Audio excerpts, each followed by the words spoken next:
ഏറ്റവും പ്രധാനമായും സ്ഥാനാർത്ഥി നിർണയം ഉൾപ്പെടെയുള്ള കാര്യങ്ങളാണ്.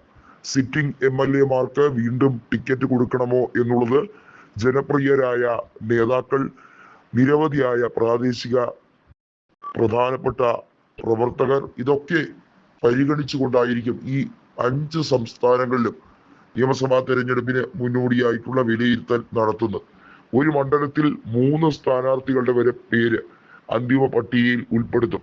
അതിൽ നിന്നായിരിക്കും ഏറ്റവും അനുയോജ്യനായ സ്ഥാനാർത്ഥിയെ അവിടെ ഒരു വോട്ട് ബേസിസിൽ തിരഞ്ഞെടുക്കപ്പെടുന്നത്. ഇത്തരത്തിൽ ഒരു കൃത്യമായ ഒരു സ്ക്രീനിങ് നടത്തിയാൽ തീർച്ചയായും ജയസാധ്യത കൂടും എന്ന് മനസ്സിലാക്കുകയാണ്. ഇതിൽ ഉത്തർപ്രദേശിൽ മാത്രമാണ് സമാജ്വാദി പാർട്ടിയുമായി കോൺഗ്രസിന് സഖ്യമുള്ളത്. മറ്റെല്ലാ സംസ്ഥാനങ്ങളിലും ഒറ്റയ്ക്ക് തന്നെയാണ് മത്സരിക്കുന്നത്.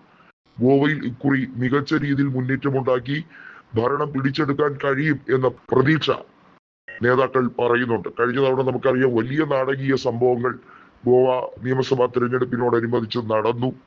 അവിടെ പല പ്രശ്നങ്ങളും ദിഗംബർ കാമത്ത് അടക്കമുള്ള നേതാക്കൾ എങ്ങനെയൊക്കെയാണ് കോൺഗ്രസിനെ അള്ളുവെച്ചത് എന്നുള്ളത് നമുക്ക് അറിയാവുന്ന കാര്യമാണ്.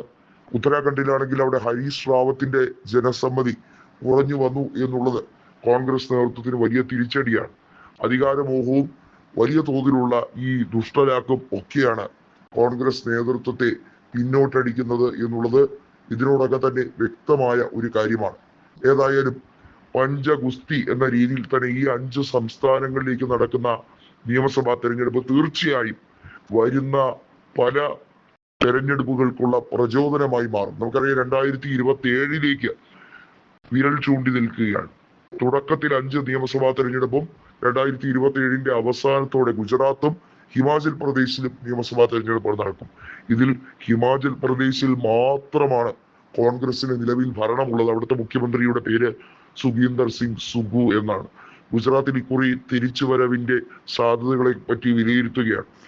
ഏറ്റവും കുറഞ്ഞത് ഈ നിയമസഭാ തെരഞ്ഞെടുപ്പുകൾ 7 സംസ്ഥാനങ്ങളിൽ നിന്നുമായി ഏറ്റവും ചുരുങ്ങിയ പക്ഷം 300 MLA-മാരെയെങ്കിലും നേടിയെടുക്കുക എന്നുള്ളതുമായി ബന്ധപ്പെട്ടായിരിക്കും മുന്നോട്ട് പോകുന്നത്. കാരണം രാജ്യസഭാ സീറ്റുകളുടെ ഒഴിവ് വരുമ്പോൾ ഏറ്റവും കുറഞ്ഞ പക്ഷം 18 മുതൽ 20 സീറ്റ് വരെ അധികം നേടിയെടുത്താൽ മാത്രമേ തന്ത്രപ്രധാനമായി NDA വലിയ തോതിൽ വിരട്ടുകയും അവരെ എതിർത്ത് അവർക്കെതിരെയുള്ള ദീർഘമായ നീക്കങ്ങൾ നടത്താൻ പറ്റുകയും ചെയ്യുകയുള്ളൂ.